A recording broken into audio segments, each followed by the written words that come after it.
O ator, diretor e produtor Paulo Betti lançou em Sorocaba o livro Autobiografia Autorizada. A noite de autógrafos reuniu dezenas de pessoas na Livraria Nobel. Com muita simpatia, o artista atendeu fãs, reencontrou velhos amigos e se surpreendeu com as mudanças na cidade. O livro reúne o texto da peça teatral homônima em que Paulo Betti conta sua história, com relatos inéditos sobre a infância e juventude em Sorocaba. O Portal Porquê acompanhou o lançamento do livro e, um dia antes, fez uma entrevista com o ator por WhatsApp. Ouça os principais trechos da conversa. Paulo, no livro, você chama o bairro Vila Leão de Macondo particular. Você poderia falar um pouco mais da sua experiência no bairro quando criança e o porquê dessa comparação com a obra do Gabriel Garcia Marques? A a Vila Leão, ali pelos anos 50, que foi quando cheguei lá, eram 4 ruas de terra, 4 ruas de terra, de 500 metros mais ou menos cada uma, se cruzando como num jogo da velha. Rua Caramurus, Rua, Guaicurus, e 95% da população da Vila Leão naquele momento era era de famílias negras. O que me faz pensar, inclusive, que a Vila Leão era uma espécie de quilombo naquele momento. Não um quilombo oficial, mas um quilombo, de verdade, né, real. E essas 4 ruas de terra ficavam numa baixada.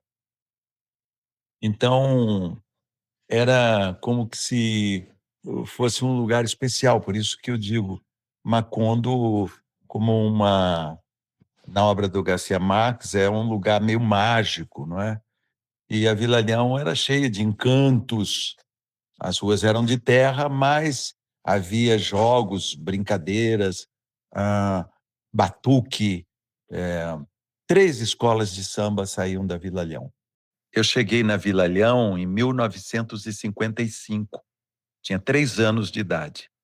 E minhas lembranças são de um lugar, assim, eram 4 ruas de terra, se cruzando como num jogo da velha, Rua Caramurus, Rua Guaicurus, a Francisco Ferreira Leão, a Rua Tamandaré, e essas ruas iam encaminhando para uma baixada, e minha casa ficava no lugar mais baixo dessa baixada. Lá no fundo, na Rua Caramuru, nosso telhado batia na altura da rua. Não tinha asfalto, não tinha nada. E era um lugar muito particular, assim, porque 95% da população, as famílias naquela época eram negros, famílias negras. E isso dava uma característica absolutamente fantástica para o lugar, porque havia batuques, havia benzedeiras. Minha mãe também era uma benzedeira.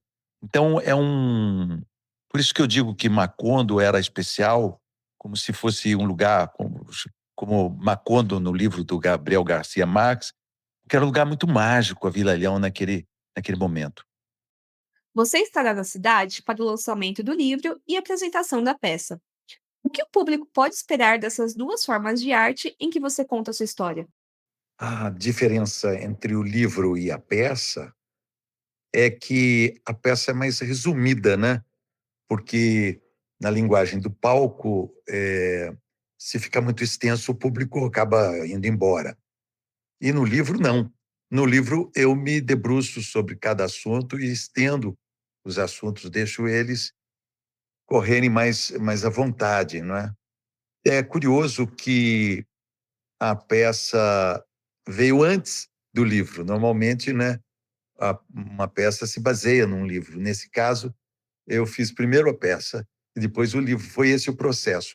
Eu tinha quase tudo escrito. Eu sempre fui um anotador contumaz, assim. Eu sempre, desde criança, que eu anotava tudo, tinha essa mania de escrever, talvez porque minha mãe e meu pai fossem analfabetos, minha família fosse muito pouco letrada, eu tinha esse hábito de escrever muito, né. Então eu tinha praticamente tudo anotado. Aí eu fui limpando, enxugando e aconteceu a peça. Daí, depois eu voltei e fui desenxugando um pouco e fiz o livro. Qual sua expectativa para a apresentação da peça, que acontece no Sesc Sorocaba? Essa é a quarta temporada que eu faço da peça Autobiografia Autorizada em Sorocaba. Eu já fiz uma temporada no Teatro Municipal, eu já fiz uma temporada no Teatro do SESI, eu já fiz uma temporada no Teatro do Sesc e agora estou voltando graças à gentileza do Sesc. Sempre foi muito é, empolgante fazer a peça em Sorocaba, porque é, as pessoas se identificam absolutamente. Eu fiz 40 cidades em Portugal, eu fiz quase todo o Brasil já com essa peça.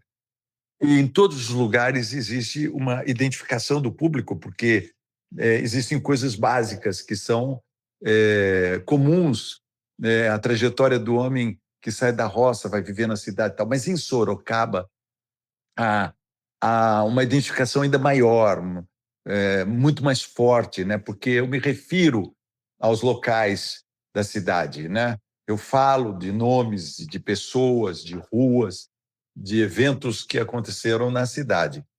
Uh, Todas as temporadas que eu fiz em Sorocaba foram boas, né?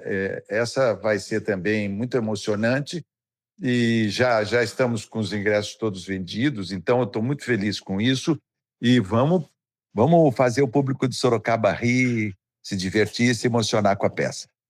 Paulo falou também da emoção de lançar o livro em Sorocaba. Para mim, lançar o livro aqui em Sorocaba é uma coisa absolutamente especial, porque é uma oportunidade rara de rever amigos, de rever lugares, né, onde as histórias aconteceram, né? É muito emocionante para mim. Eu estava dizendo que eu passei por lugares aqui onde meu avô trabalhava como meeiro e hoje plantando feijão, plantando arroz, e hoje são prédios enormes que estão por aí, né? Então já passei na frente da capela do João de Camargo, ali no Campolim, e, enfim, Sorocaba é um monte de lembrança, de memória, de recordações maravilhosas e de um presente completamente diferente, né? A cidade está muito grande, né? Uma cidade hoje enorme. Preciso andar um pouco pelo centro, porque vou reconhecer mais a cidade ali no centro. Você sempre fala de Sorocaba em entrevistas e programas. Conta um pouco desse carinho especial que você tem pela cidade. E também você concorda que hoje é o maior embaixador de Sorocaba? Eu tenho um amigo chamado Walter Carvalho. Ele é diretor de cinema, de novela, grande, um dos maiores nomes da fotografia do cinema brasileiro atual. E ele sempre fala assim: Ah, o Paulo está chegando, olha lá, ó, lá vem vindo o Paulo. Vamos ver quanto tempo ele demora para falar a palavra Sorocaba. E aí, de repente, eu estou ali junto com as pessoas e pá, solto Sorocaba e todos riem, porque realmente eu tenho um carinho muito grande por Sorocaba. Eu fui criado aí, né? Eu vivi na Vila Leão dos 3 aos 20 anos de idade. Eu saí de Sorocaba, saí direto da Vila Leão para ir para São Paulo. E Sorocaba me deu todas as ferramentas. A cidade tinha, naquela época, não sei como que é hoje, mas tinha um excelente ensino público gratuito que possibilitou que minha mãe, uma empregada doméstica, me colocasse numa creche. A creche ficava no ginásio do Estado, no Estadão, o famoso Estadão. Então, eu tive uma creche de período integral, né? Depois eu fui para uma escola ótima, que era o Padilha, onde eu fiz um preparatório, e depois eu fui para o ginásio industrial, depois eu fui para o colégio municipal, ali na Eugênio Salerno.